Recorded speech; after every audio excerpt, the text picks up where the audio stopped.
caught in the crossfire. It's caught in the Yes guys, welcome back to my channel. I'm Aaron and this is Bear's Eight-Legged Freaks. This is also the first episode of a little project I've been working on called Tarantula TV. Now Tarantula TV is going to be kind of like a talk show slash podcast type thing, all involving the world of our eight-legged friends. Now I'm going to be doing weekly episodes, some pre-recorded, some live as well, so I can interact with you guys, also do some live feed-ins, live unboxings and things like that. Also weekly updates on what's been going on here, and also what's been going on in the Tarantula community. So yeah, for anybody that's shown support to what I'm doing already, thank you very much. If you're new to this channel and what I'm doing, please like and subscribe. It means the absolute world. Now, before we kick into the Q&A, which is what I'm doing on today's episode, there's a few things I just want to go over. One, the invert show dates have been released for 2023. I'll pop them here. I generally cannot wait for the shows next year. I'm going to try and get to as many as possible, and it'd be lovely just to meet up with all you guys also. The Royal Mail, what a nightmare of a week it has been. I purchased a Zenesis Intermedia off a gentleman I found on Facebook. This is a genus and a species that I've wanted for a hell of a long time.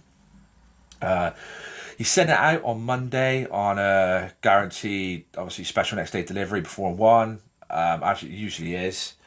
Unfortunately, come Tuesday, it didn't arrive. Of course, I was getting into a bit of a panic mode because, of course, temperatures dropping and things like that. The gentleman did put the heat packs in, so I had that as a slight peace of mind. I got into contact with the Royal Mail a couple of times. I got into a bit of a heated debate. Even ended up with a warning from the police. So yeah, but at the end of the day, it's live creatures, you know what I mean? This is my passion, this is my hobby. I love my arachnids. But to be fair, it doesn't matter what animal it is, you know what I mean? I appreciate the strikes and everything, but I think things like this need to be taken into consideration, because I know a lot of people did receive their deliveries last week and they were dead on arrival. So yeah, it's not good. As I said, today's episode is going to be a Q&A. I put a post out on my social media last week, asking you guys if there's anything that you want to ask me, whether it be about me or my arachnids. I got a nice response and I've got them all written down on my laptop here, so we'll go over them in a minute. But yeah, before we do, let's kickstart and get the intro going. Let's go. No, not that one, this one.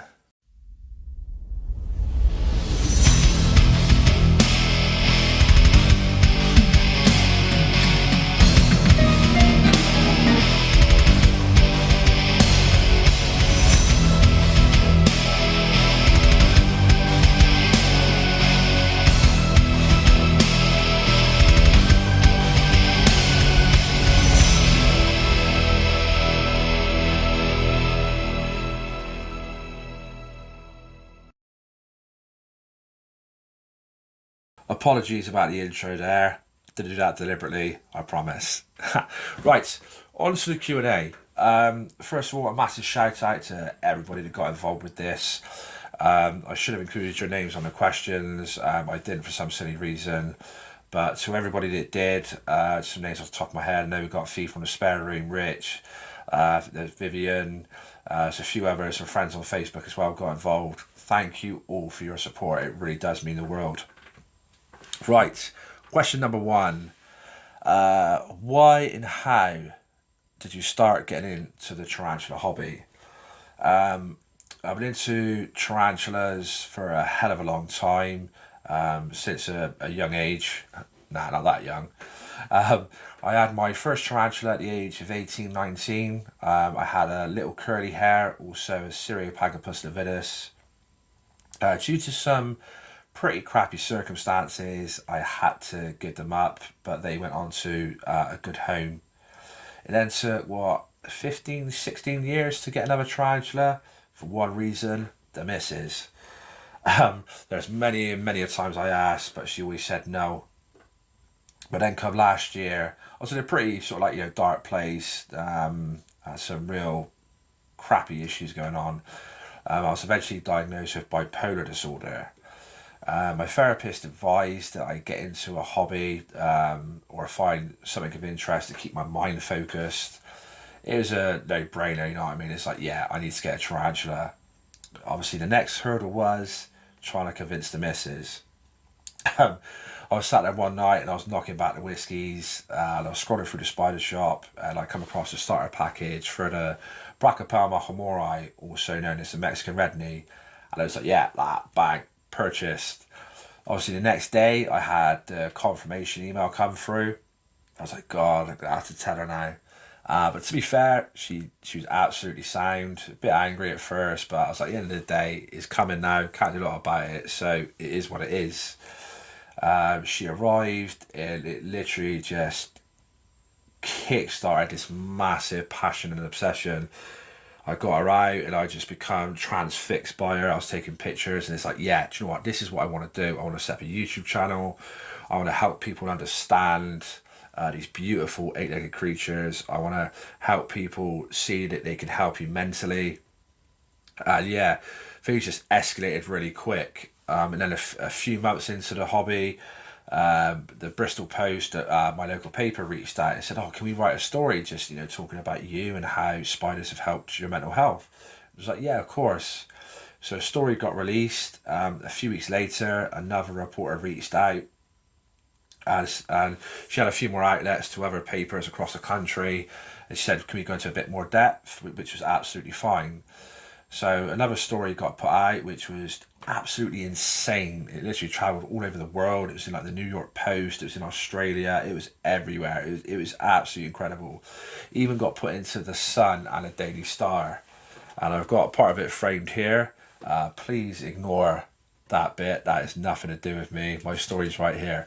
But yeah, it was really good as well because I had so many people contacting me on my social media just saying thank you so much, your stories inspired me, or thank you, I'm now getting into a hobby to try and help get myself focused. So yeah, it was really good. Now sort of like a year and a half on, the channel's doing well. I met so many great people and I'm sort of like starting to live the dream of what I wanted to do, which is absolutely fantastic. And this is my passion, and yeah, that will never, ever, ever change. But yeah, thank you for your question. If you could only keep one tarantula, what would it be? Now, I love all my spiders, but I think to be fair, if I had to pick one, I would have to go with the Brachypelma homorai for the simple fact that this was the first tarantula I got when I got back into the hobby. And she was the one that sort of like kick-started this passion and obsession that I've got now. So yeah, I'm going to go with that one. Question 3. I know who asked me this one. If your favourite tarantula could talk, what would it sound like? Now, weirdly, the first voice that came into my head when I read this question was Sylvester Stallone.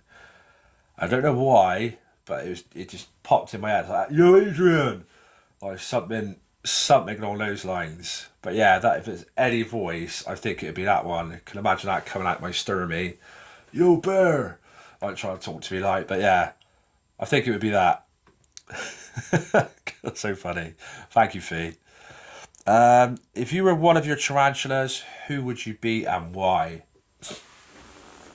I think, to be fair, as Jess mentioned, I would go with the Theraphosa sturmy, just for the fact that the sturmy's big, like myself, very interactive, like myself, fast and aggressive, like myself. The sturmy's just just for the sheer size, it's just so mesmerising, and I just get, every time like I look at her, I just get so transfixed. I can literally just watch her for hours. So yeah, if I want to go, yeah, going to go with the Sturmy on that one. How has your health been doing? Thank you for asking this. To those of you that don't know, this year has been a right nightmare in regards to my health. I've been into hospital a few times. I had a mini heart attack a couple of months ago, and I also had an operation about 3 weeks ago to remove some lumps and bumps. But yeah, touch wood, I'm doing okay. I'm feeling okay. I suppose like a typical New Year's resolution, if you like, but I do want to try and lose a bit of weight in the new year to help with my health a bit. Try and shed this nice six pack that I've got. But yeah, thank you for asking. I know who asked this one as well. Which keeper would you most and least like to be stuck in a lift with? And you know what? One thing I love about the tarantula community is like everyone gets on. It's just like one big family, and it's just great. Everyone's friendly. Everyone's there to help. It is a great bunch.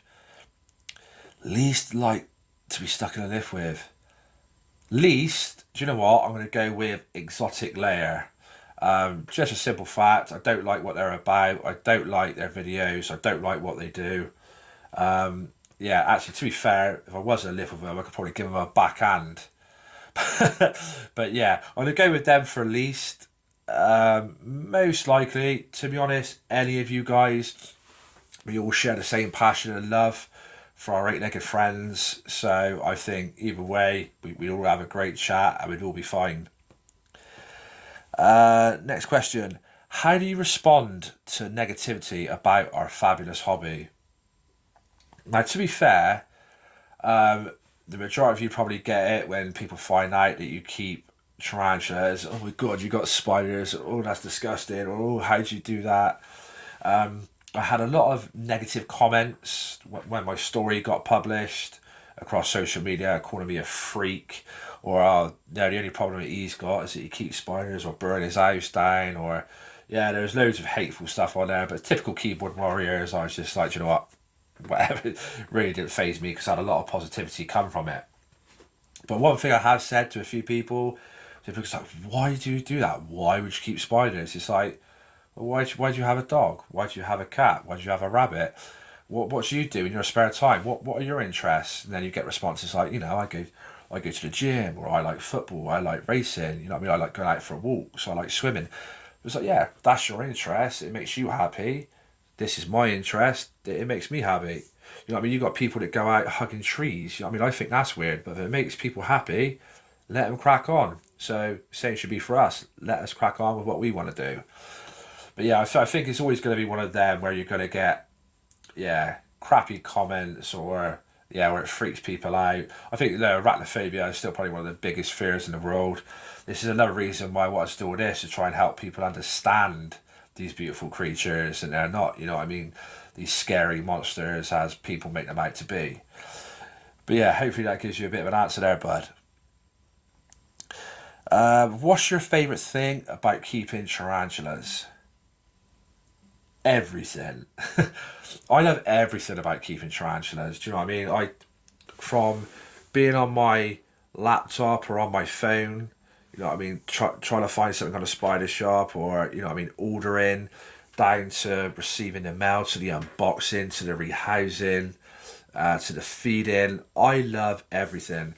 Even what I'm doing now, you know what I mean, I love all of this. Just everything as a whole. If I had to pick one thing in particular, I'd probably go with the feeding. You know what I mean? Feeding is something that never gets old. It never gets boring. The feeding responses are just it's just fascinating to watch, I find. So yeah, I'm gonna go with feeding if I had to pick one particular thing. Right. This is you, Rich, that asked this one. Have you ever wondered if there is a tarantula somewhere with a tattoo of you on his head? Now that is a weird thought, or weird to visualize, but that'd be pretty cool, and I'd be honoured if a tarantula did have a tattoo of me on his head. Oh, that's great. Next question.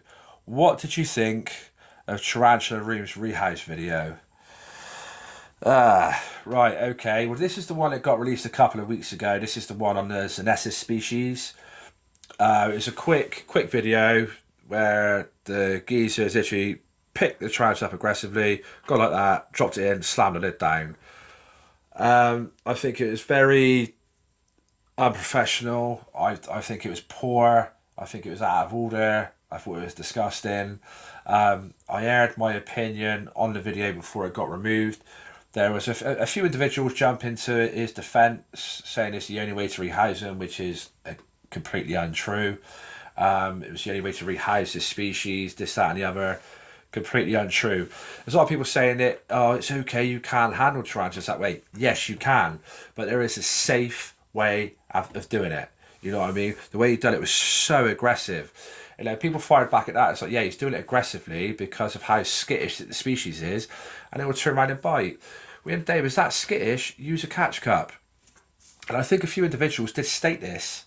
And he said it's the only way to do it with this genus. And he said the same with the Pathobetia genus. Again, completely untrue. I've got all of these. I have successfully rehoused many a times with a catch cup. You know what I mean? It's not only that. The thing that irritated me the most was not only the way that he grabbed the tarantula, was how he dropped it and then slammed the lid. It's like, the tarantula ain't bloody scared enough. Come on. Yeah, it was very poor. It's not only that, it is people are gonna watch this video, like new keepers, and get bad ideas, you know what I mean, which is gonna lead to accidents. So yeah, it wasn't good. Wasn't good, and yeah, I wasn't happy by it, but there you go. Why are you called Bear? I've been called Bear for many of years, for the simple fact of my size and my beard. I've done a few charity boxing matches a few years back. My nickname on that was Bear, so it's sort of like just cottoned on. Also, I love the name, and I love bears also. I got a big bear on my stomach here. Also got it written across my fingers there, so yeah, it just stuck. Yeah, pretty much everybody calls me Bear now, which is great. What's your opinion on the handling tarantulas? Now, to be fair, this is another one that a lot of keepers might agree or disagree with. Everybody has their own opinion. Personally, I don't deliberately hold my tarantulas. I think it's just too risky. And I think it's just like, you know what I mean? I don't want to put that tarantula in any form of danger. That being said, when I have done rehouses or feeding where I've taken off the lid, there's a few of them that have wandered up and they've come onto my hand or on my arm, and I have held them. My cow coder, she's an absolute sweetheart. She does it almost every time. My pulchra, a few of my Hamorais do it as well. That being said, if you do want to hold a tarantula, one thing I will say is just make sure that you're 100% confident. Last thing you want to do is like attempt to hold a tarantula and then it sort of like moves quickly, you get scared and chuck your hands up or you flick it and then it falls on the floor. You know, it's going to be fatal. That being said as well, always do loads to the ground to prevent things like this happening. But yeah, as long as you're 100% confident, you remain calm, you'll be fine. But personal opinion, I won't deliberately hold my tarantulas. Right, so that's that one. Do you think heat mats are safe and a reliable heat source for tarantulas? Yes and no. None of my tarantulas have got heat mats. The whole room here is controlled. I have two special heaters in here, which keep the temperature afloat between 24 and 26 degrees Celsius. That being said, the only ones that do have heat mats are my camel spiders. They require a little bit more heat.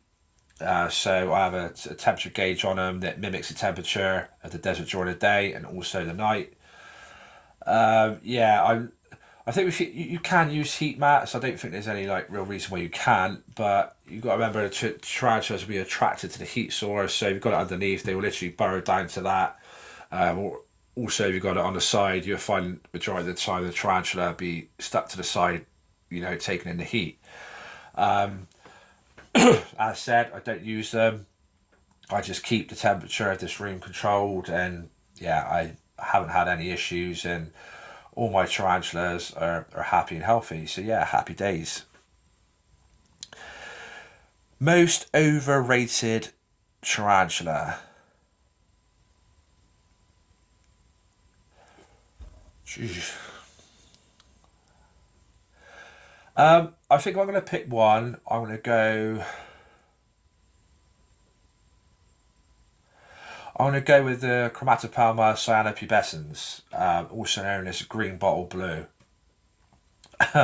Might get a bit of stick for this. I don't know. I've got a few in my collection. I've got some slings, got a juvenile, and I've got an adult. I don't know. I just think it's just it's one of them that, you know, I mean, it's a tarantula, so I love it regardless. But I just don't rate it, or I don't agree with all the hype that the green bottle blue gets. Great tarantula, but yeah, I can't really say too much. But yeah, I'm just gonna go with that. I'm just gonna say that the green bottle blue. There we go. Right, guys, that pretty much sums up all the questions that I had written down. Thank you to anybody that got involved. It really does mean a lot. It's the first episode of Tarantula TV, so I really hope you guys enjoyed it. If you did, please like and subscribe, or even leave a comment. It means the absolute world. Hopefully over the next coming weeks, we can get some lives on the go, some live feeding and some live rehousing. See if we can get some other keepers on as well and just have a chit chat. But yeah, thanks again, guys. Until next time, take care. I will see you soon.